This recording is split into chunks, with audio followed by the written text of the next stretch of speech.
Hello people, what's up? It's me Nidhi and I'm here on YouTube deciding to do a book review. So listen till the end or watch till the end, whatever you prefer. So, first of all, if you're new to the channel, then make sure to subscribe it. If you like it, then give a big thumbs up. And if you have to say anything, then comment section is all yours. So now moving on. So like my today's book which I'm like going to review, full review. It's a full review first of all. There was no any that kind of a thing that there was everything. Like I covered every single point. So like don't afraid about that कि कुछ छूट गया या कुछ नहीं है या कुछ है, ऐसा कुछ नहीं होने वाला, यहाँ नहीं होता ये सब चीजें. Okay, so the book which I am reviewing, उसकी main highlight, the main point, main highlight उस बुक की ये है, सुन लो ध्यान से. Rich get richer, poor get poorer and middle class struggle till death. So like ये सुनने के बाद, ये बताने के बाद, अब मेरा सबसे बेसिक क्वेश्चन ये होता है कि like can you guess the name, but here you are smart enough to like see the name from the like title section. So I am not asking here, but if you are like standing in front of me और मैं in person आपसे बात कर रही होती तो मैं definitely ये पूछ रही होती कि क्या है, नाम बताओ चुपचाप पहले. तो ठीक है, तो ये जो बुक है ये लाइक, और पहले मैं ये बता देना चाहती हूँ कि ये बुक अगर आपको बुक पढ़ने का शौक है, like if you are interested in reading books, तो ये बुक आपको फ्रीली तो नहीं, थोड़े बहुत पैसे देने पड़ेंगे. लाइक फ्रीली तो आपको ऑडियो बुक सुनने को मिल सकती है, ऑडियो बुक पे जाके आप सुन सकते हो. अगर आपने 30 दिन वाली चीज वेस्ट ना करी होगी तो आपको लाइक 30 दिन के अंदर अगर आप होंगे तो आपको फ्रीली मिल जाएगा, लेकिन 30 दिन का वो लोग ट्रायल देते हैं. Otherwise you can buy it from like Amazon and Flipkart. आपको तो पता ही है सब कुछ, और नहीं पता तो मैं लिंक डाल दूंगी, वहां जाके आप वहां से बाय कर लो. Okay, that's it. सारी फॉर्मेलिटी खत्म हो गई, अब काम की चीज पे आते हैं. तो इसके ऑथर का नाम है Robert Kiyosaki and Sharon Lechter. I am not sure कि लीचेर है या लीकेर है, आई एम नॉट श्योर कि मैं सही प्रोनाउंशिएट कर रही हूँ या ना नहीं, पर हाँ मैं नाम डाल दूंगी. तो बुक का नाम है रिच डैड पुअर डैड. तो मैं स्टार्ट करती हूँ. लाइक ये जो बुक है ये मेनली यही टैकल करती है कि जो रिच पीपल हैं और जो पुअर पीपल हैं उनका लाइक माइंडसेट कितना डिफरेंट है for a single topic that is money. तो लाइक जो हमारा बुक है वो स्टार्ट ऐसे होता है कि ऑथर अपने रिच डैड और पुअर डैड के साथ कन्वर्सेशन कर रहे होते हैं, और कन्वर्सेशन के दौरान ही उन्हें ये पता चलता है कि जो रिच डैड है और जो पुअर डैड है वो काफी स्ट्रॉन्ग ओपिनियंस रखते हैं. उनका opinion like they were pole apart, like उनका जो ओपिनियन है वो एकदम डिफरेंट है for a single topic that is money. लेकिन जाहिर सी बात है आज की डेट में जहाँ पे इंटरनेट और ऐसी चीजें अवेलेबल हो तो ये पॉसिबल है कि हम लाइक डिफरेंट ओपिनियन रखें, पर उनका माइंड लाइक उनकी जो आइडियोलॉजी है वो इतनी डिफरेंट है. लाइक कि अगर आपने कभी सेट वाली चीज पढ़ी होगी लाइफ में, तो अगर हम रिच डैड को सेट लाइक रिच डैड की आइडियोलॉजी को सेट ए ले ले और पुअर डैड की आइडियोलॉजी को सेट बी ले ले, तो इन दोनों का अगर मैं यूनियन निकालूं, ए यूनियन बी, तो ये एग्जैक्टली ए प्लस बी आएगा. इट्स मीन कि इसका जो इंटरसेक्शन है ए इंटरसेक्शन बी, ये 5 है. लाइक इनका कोई इंटरसेक्शन ही नहीं है, मतलब इनकी आइडियोलॉजी पूरी पोल्स अपार्ट है. तो ये चीज की वजह से जो हमारे जो ऑथर उन्हें काफी लाइक जैसे होता है ना, वो काफी डिस्टर्ब फील करते हैं, उन्हें काफी ज्यादा लाइक होता है ना, इनक्विजिट हो जाते हैं कि यार ये कैसे पॉसिबल है कि ये दोनों एज अ पर्सन इतना स्ट्रांग और इतना डिफरेंट ओपिनियन रखते हैं एक सिंगल टॉपिक के बारे में, और वो इतना ज्यादा लाइक इन्वॉल्व हो जाते हैं इनके स्टेटमेंट्स और what they see about the thing money, like the world, like the state, जो भी है इसके बारे में जो आइडियोलॉजी वो बताते हैं रिच डैड और पुअर डैड, उसके वजह से जो हमारे ऑथर है वो इतना ज्यादा लाइक इन्वॉल्व हो जाते हैं इनके स्टेटमेंट, इनकी बातों में, कि वो लाइक अपने मी टाइम में, फ्री टाइम में भी हर टाइम बस यही सोचते रहते हैं लाइक कि लाइक रिच डैड ने ये कहा तो क्यों कहा और पुअर डैड ने ये कहा तो क्यों कहा. लेकिन जैसे होता है ना कि अगर आप किसी चीज का बहुत ज्यादा सोचते हो तो आप फ्रस्ट्रेटेड फील करने लगते हो, तो आपके दिमाग में ये सब चीजें आती है यार कि या तो इसे सही मान लिया जाए इन दोनों ने जो कहा है, या फिर इसे गलत मान लिया जाए. पर क्योंकि वो अपने फैमिली, तुम दोनों डैड से बहुत ज्यादा क्लोज थे और लाइक उनकी बहुत ज्यादा रिस्पेक्ट करते थे उनकी आइडियोलॉजी को, तो इसलिए उन्होंने ऐसा कुछ नहीं किया.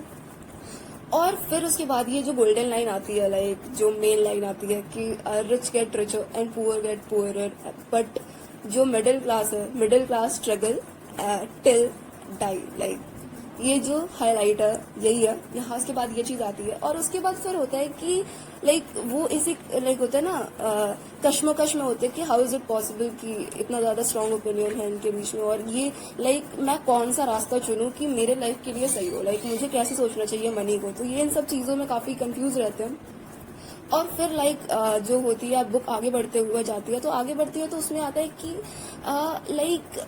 ये इसलिए पॉसिबल है क्योंकि जो मनी जो टॉपिक है ये काफ़ी वास्ट है और इसके बारे में हमें बचपन से पढ़ाया नहीं जाता। मतलब ये कोई ऐसी चीज़ नहीं है जिसके बारे में हमें स्कूल में या फिर कोई अलग से कोई क्लासेस चल रही होती है, जैसे मैथ्स और साइंस के हमारे अलग से क्लासेस, कोचिंग, पता नहीं क्या क्या चीज़ें चल रही होती है, पर इसके लिए हमें कोई भी एक बंदा कहीं भी पढ़ाता हुआ नहीं दिखता। क्यों नहीं दिखता? जबकि लाइफ में हमें यही चीज़ कमानी है, यही चीज़ अर्न करने के लिए हम ये सब मेहनत कर रहे हैं, फिर भी हमें इसके बारे में कोई एजुकेशन नहीं है कि how to earn, where to invest, where not to invest and how to deal with the money. इसके बारे में कोई आइडिया नहीं है। तो इसकी वजह से काफ़ी ज़्यादा ये मेन क्वेश्चन है इस बुक का कि ऐसी चीज़ मतलब आज के डेट में भी ये चीज़ें हैं। टिल नाउ अभी तक हमारे पास कोई ऐसी एजुकेशन सिस्टम नहीं स्टार्ट हुई है जिसमें मनी से रिलेटेड चीज़ें भी पढ़ाई जा रही हूँ एज अ कोर्स बचपन से ही बच्चों को। बट ऐसा नहीं है कि बच्चों को मनी के बारे में पता नहीं होता है, लेकिन बच्चों को मनी का पता होता है पर घर के थ्रू फैमिली से पता चलता है।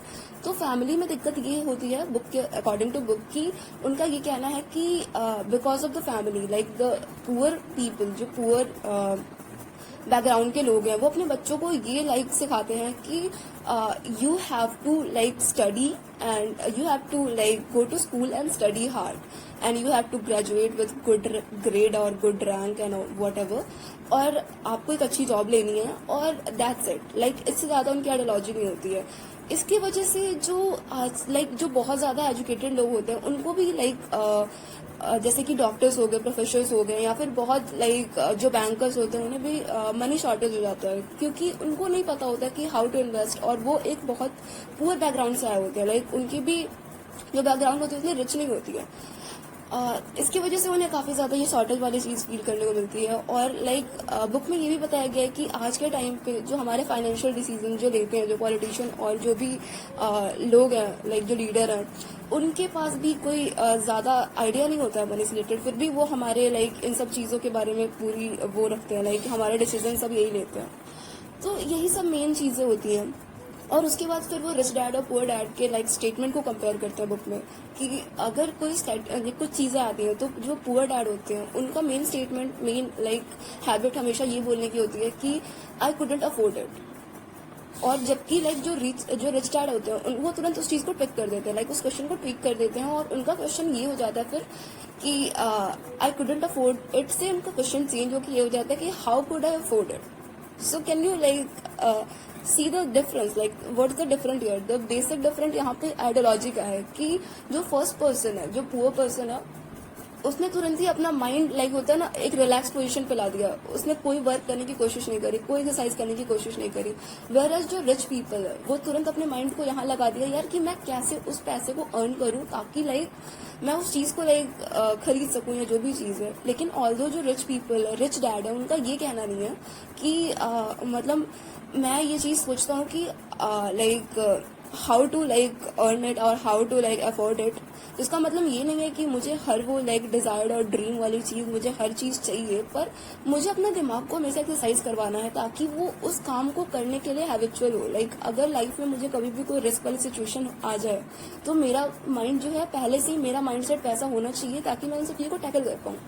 लेट्स से फॉर एग्जाम्पल, अगर रिच डैड जो है और पुअर डैड है, आज की डेट में जो रिच लोग हैं वो लोग बहुत इजीली रिस्क ले सकते हैं एज कम्पेयर टू जो पुअर लोग होते हैं, क्योंकि पुअर लोगों के पास दो चीज़ों की दिक्कत होती है। पहला, उनके पास मनी का शॉर्टेज होता है, और दूसरा जो होता है उनका जो लेजीनेस माइंड, जो उनका माइंड एकदम लेजी हो रखा है ना, जिसकी वजह से अगर उनके पास एक बार अगर उन्होंने रिस्क गलती से, जल्दी तो रिस्क लेते नहीं है, पहली बात तो रिस्क लेते नहीं है, और गलती से रिस्क ले लिया तो अगर वो फेल हो गया तो फिर वो लाइफ में कभी खड़े नहीं हो पाएंगे अपने पैरों पे, या जैसे होता है ना कि उन्हें वो कॉन्फिडेंस नहीं आ पाएगा कि मैं दोबारा कभी रिस्क लूँ, वो कभी नहीं सोचेंगे, फिर कभी नहीं सोचेंगे। वेयरएज जो रिच पीपल है, अगर उन्होंने रिस्क लिया तो उन्होंने रिस्क तो ले लिया, पर अगर वो जैसे होता है ना कि फेल भी हो जाए तो फिर भी उन्हें उस चीज का उतना गम नहीं होता, क्योंकि उनका जो माइंड है ना उससे ज्यादा डिफिकल्ट चीजों के लिए हैबिचुअल है, वो उस चीजों को टैकल कर देगा इजीली। इसलिए उनको जैसे होता है ना कि उतनी दिक्कत नहीं होगी, और फिर से खड़े हो जाएंगे और फिर से रिस्क लेने के लिए रेडी रहेंगे, उन्हें उस चीज का डर नहीं होगा, कॉन्फिडेंस उनके पास हमेशा ही होगा। तो ये डिफरेंस हो जाता है रिच माइंड जो होता है माइंड सेट और पुअर माइंड सेट की वजह से। अगर आप रिच माइंड सेट बचपन से ही डालोगे बच्चों में या किसी में भी, तो फिर वो रिच वाले ही साइड पे जाएगा, नहीं डालोगे तो फिर वो नहीं जाएगा।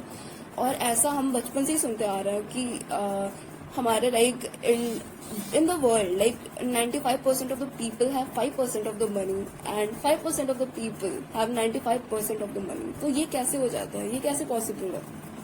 तो यही मेन डिफरेंस है। ये लाइक ये जो स्टेटमेंट है ना, ये आई थिंक टोटली जस्टिस करती है ये जो बुक है इसको। लाइक ये पूरी लाइक अगर आप इस स्टेटमेंट को देखो या फिर इस बुक के लाइक आइडियोलॉजी को देखो, ये पूरे मैच करते हैं और ये पूरे अच्छे तरीके से इसको एक्सप्लेन करता है कि ऐसा क्यों होता है।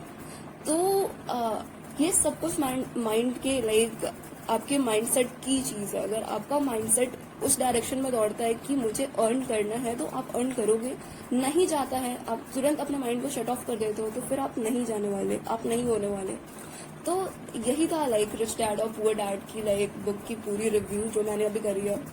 फुल पॉइंट वाइज है, सब कुछ है, सारा कुछ कवर कर रखा है इसमें, कुछ भी एक्स्ट्रा नहीं जानना है आपको। यही मेन चीज है। तो मेन चीज यहाँ यही है कि लाइक माइंडसेट इम्प्रूव करना बहुत जरूरी है। और माइंडसेट कैसे इम्प्रूव होगा? अच्छी बुक पढ़ के इम्प्रूव होगा यार। पर्सनल डेवलपमेंट, पर्सनालिटी डेवलपमेंट, आपकी इंटरनली माइंड को लाइक टैकल करने की क्या बोलते हैं लाइक हैबिट बननी चाहिए कि मैं लाइक सिचुएशन आए तो मैं उसे हैंडल कर पाऊँ, या जो भी चीज़ है, पब्लिक स्पीकिंग या फिर आपकी स्पीकिंग स्किल जो भी है, वोकैबुलरी, सारी चीज़ें इम्प्रूव होती है। सबसे ज़्यादा तो कंसंट्रेशन पर असर पड़ता है, क्योंकि अगर आप बुक से पढ़ रहे हो तो कंसंट्रेशन डेफिनेटली बूस्ट होगा, डेफिनेटली, नो डाउट। तो ये सब मैंने बुक के बारे में बताया और लाइक मैंने ये भी बता दिया कि बुक पढ़ने के फायदे क्या हैं। तो प्लीज बुक पढ़ो, क्योंकि इससे बहुत कुछ होता है। लाइक बहुत सारे लोग, बहुत अच्छे अच्छे लोग बुक पढ़ रहे हैं, तो definitely give a try. Like एक बार ट्राई करके क्या ही जाता है, तो एक बार आप ट्राई करो एंड फिर क्या कर सकते हैं, लाइक टिल देन वेट करो। अगर आपको अच्छा लगा तो आप लाइक क्या करो, इसे लाइक सब्सक्राइब कर दो यार चैनल को, शेयर करो और क्या, और थोड़ी सी मोटिवेशन दिलाओ मुझे भी, ताकि मैं और ज्यादा लाइक ऐसी चीजें कर सकूं। क्योंकि अगर आप सब्सक्राइब ही नहीं करोगे तो फिर मुझे डेफिनेटली जैसे होता है ना कि आपको नहीं आएगा कि यार मुझे कुछ करना है, मैं सोचूंगी कि यार like people are not interested और मैं छोड़ दूंगी इन सब चीजों को। सो प्लीज अगर आप चाहते हो कि मैं कुछ और नए अच्छे इंटरेस्टिंग बुक के बारे में कुछ बोल पाऊँ तो प्लीज सब्सक्राइब करिए, क्योंकि ये फ्री है, आप फ्रीली सब्सक्राइब कर सकते हो। तो करो ना, जल्दी करो। सो मिलते हैं यार अगले वीडियो में, अगले यूट्यूब वीडियो में। So till then be safe, be healthy, घर पे रहिए, सेफ रहिए और सेफ्टी से सब कुछ काम करिए। सो बाय बाय।